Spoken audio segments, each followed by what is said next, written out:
Hello viewers, আসসালামু আলাইকুম। আমি ডাক্তার মোহাম্মদ আলী ফয়সাল। আমি বঙ্গবন্ধু শেখ মুজিব মেডিকেল বিশ্ববিদ্যালয়ের অর্থোপেডিক সার্জারি বিভাগের আর্থ্রোস্কোপি ও জয়েন্ট রিপ্লেসমেন্ট ইউনিটে সহযোগী অধ্যাপক হিসেবে কর্মরত আছি। আজ আমি আপনাদের সামনে আমার এক রোগী হাফেজ ওসামা 7.5 মাস আগে ফুটবল খেলতে যেয়ে ডান হাঁটুতে ব্যথা পায় এবং ব্যথা পাওয়ার পরে পা ফুলে যায় এবং পরবর্তীতে ও হাঁটতে গেলে দেখা যাচ্ছিল ভয় লাগে, মনে হচ্ছে পড়ে যাচ্ছে, সিঁড়িতে উঠতে নামতে সমস্যা হতো এবং এর পাশাপাশি ওর পাটা মাঝে মাঝে আটকে যায় এবং এই সমস্যা নিয়ে ও বিভিন্ন ডাক্তারের কাছে যায় এবং যাওয়ার পরে সমস্যার সমাধান না হয় 2.5 মাস আগে আমার কাছে আসে এবং আমার কাছে আসার পরে ওকে আমি আমাদের ডাক্তারি ভাষায় যে ক্লিনিক্যাল এক্সামিনেশন থাকে, ক্লিনিক্যাল এক্সামিনেশন অর্থাৎ অ্যান্টিওডার টেস্ট, ল্যাকম্যান টেস্ট এবং কিছু রেডিওলজিক্যাল পরীক্ষা অর্থাৎ এক্স রে, এমআরআইয়ের মাধ্যমে আমি কনফার্ম করি যে ওর পায়ের রগটা ছিঁড়ে গেছে এবং পায়ের রগ অ্যান্টেরিয়র ক্রুশিয়াল লিগামেন্ট অর্থাৎ এসিএল রগ ছিঁড়ে গিয়েছে। ওকে আমি সব বুঝিয়ে বলি এই অ্যান্টেরিয়র ক্রুশিয়াল যে লিগামেন্ট ছিঁড়ে গেছে সেটা যদি আর্থ্রোস্কোপির মাধ্যমে অপারেশন করা হয় সম্পূর্ণ ভালো হয়ে যাবে ইনশাল্লাহ। এবং আমি ওকে বোঝানোর পর ও অপারেশনে রাজি হয় এবং সেই মোতাবেক ওকে আমি 2.5 মাস আগে সকালবেলা ভর্তি করে দুপুরের মধ্যে অপারেশন করে পরের দিন সকালে ছেড়ে দিই। এই অপারেশন আমি সম্পূর্ণ আর্থ্রোস্কোপির মাধ্যমে না কেটে ছিদ্র করে জয়েন্টের ভিতরে ক্যামেরা ঢুকে করেছি, একদম রক্তপাতহীন অপারেশন। অপারেশনের 2.5 মাস পরে ও আবার আমার কাছে ফলো আপের জন্য আসে। অপারেশনের পরে যেভাবে নিয়ম মানতে হয় রোগীকে, অর্থাৎ পোস্ট অপারেটিভ ফলো আপটা যেভাবে করতে হয় ওকে আমি যেভাবে বলছি ও ঠিক এইভাবে মেনে চলেছে। যার জন্য আজকে 2.5 মাস পরে ওকে আমি পরীক্ষা করে দেখলাম একদম সম্পূর্ণই ভালো আছে এবং সম্পূর্ণই ভালো হয়ে যাচ্ছে এবং আশা করি ইনশাল্লাহ 3 মাস পরে ও দৌড়াতে পারবে, 6 মাস পরে ও নন কন্টাক্ট স্পোর্টস অর্থাৎ টেবিল টেনিস, ব্যাডমিন্টন খেলতে পারবে এবং 9 মাস পরে ও ফুটবল, ক্রিকেট সব কাজই করতে পারবে। এখন আপনারা ওর মুখ থেকে শোনেন। ওসামা, তুমি একটু বলো সবার উদ্দেশ্যে যে তোমার কি সমস্যা ছিল এবং এখন তোমার অপারেশনের পর কেমন লাগতেছে। আসসালামু আলাইকুম, আমি মাহাদি হাসান ওসামা। আমার বাড়ি মানিকগঞ্জ। মার্চের 24 ফুটবল খেলতে গিয়ে আমার হাঁটুতে ব্যথা পায়। তখনই আমি ওখান থেকে খেলা অফ করে আমি বাড়িতে আসি। আমাকে ধরে বাড়িতে নিয়ে আসা হয়। রাতের বেলা আমার পা খুবই ফুলে গেছিল। আমি ব্যথায় খুবই চিৎকার করছিলাম। ডাক্তারের সাথে সাক্ষাৎ করি, তিনি আমার চেক আপ দেন। দেওয়ার পরে তিনি বলেন এটা স্বাভাবিক কিছু না, ঠিক লেগেছে একটু, কিছুদিন পরে সেটা ভালো হয়ে যাবে, ওষুধ পানি দেয়। কিন্তু যতই দিন করাচ্ছিল আমার সমস্যাটা আরো বাড়ছিল।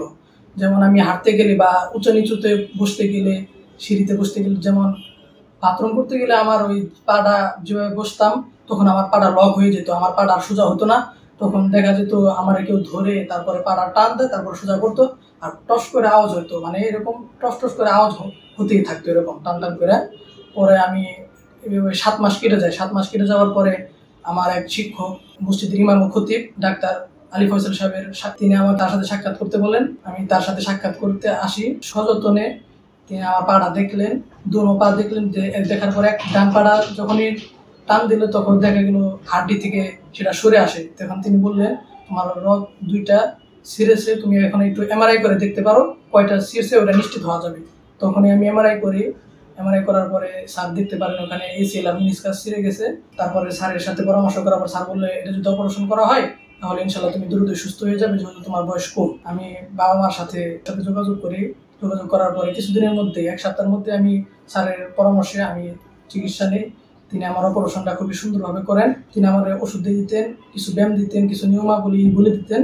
আলহামদুলিল্লাহ ঠিক যথাযথভাবে তার কথাগুলো মেনে চলার চেষ্টা করেছি। এই পর্যায়ে গত 1 মাস আগে তার সাথে সাক্ষাৎ করছি আর 1 মাস পরে এখন আসলাম। আমি আলহামদুলিল্লাহ অনেকটা সুস্থ। যে ভয়টা আগে করতাম যে একটু হাঁটতে গেলে, দৌড়াতে গেলে আমার পাটা লক হয়ে যেত, আমি পড়ে যেতে ভয় পেতাম, পড়ে যাম এরকম অবস্থা হতো। তো এখন আমার আর মনটা হয় না। এখন আমি সুন্দরভাবে স্বাভাবিকভাবে হাঁটতে পারি।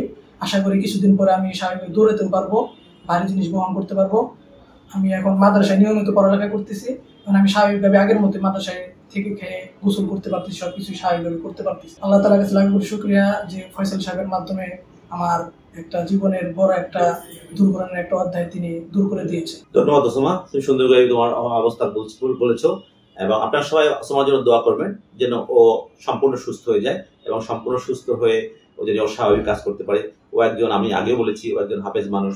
ওর জন্য আপনারা সবাই দোয়া করবেন যেন মানুষকে আল্লাহর পথে ভালোভাবে ডাকতে পারে এবং আমাদের জন্য যেন ও দোয়া করতে পারে। অপারেশনের 2.5 মাস পর ওসামা আমার কাছে আসে এবং আসার পরে আমি ওসামাকে একটু পরীক্ষা করে দেখি যে ওর অপারেশনটা কেমন হয়েছে। তো প্রথমে আমি ওর পায়ের ভালো পাটার আমরা একটু ল্যাকম্যান টেস্ট করে দেখতেছি। একটু নন করে রাখো পা ওসামা, দেখতেছি এটা নর্মালি আছে। আর এটা ওর অপারেশনের পা, এটা আমরা একটু ল্যাকমেন্ট করে দেখতেছি যে এটা সরে কিনা। না, এটাও নর্মাল পায়ের মতো সামনে আসে না, হ্যাঁ, মানে দ্যাট মিনস ল্যাকমেন্ট টেস্ট নেগেটিভ। আচ্ছা, দেখো এটা ধরো।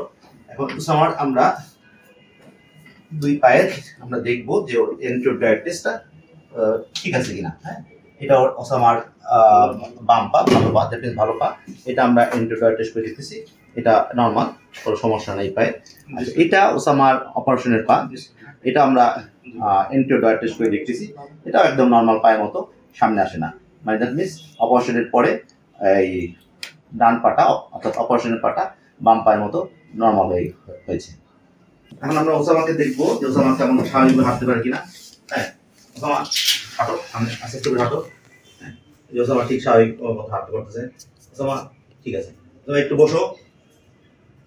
এই না, নিচে নিচে নিচে বসো, বসো নিচে, নিচে বসো, হ্যাঁ নিচে বসো। হ্যাঁ, দাও, ওকে, দাঁড়াও, ওকে। ওসামা ঠিক মতো বসতে পারতেছে, হাঁটতে পারতেছে, এবং ওর সব টেস্টগুলো আল্লাহর রহমতে নরমাল হয়ে গেছে। বসো। ধন্যবাদ সবাইকে এতক্ষণ আমার সঙ্গে থাকার জন্য।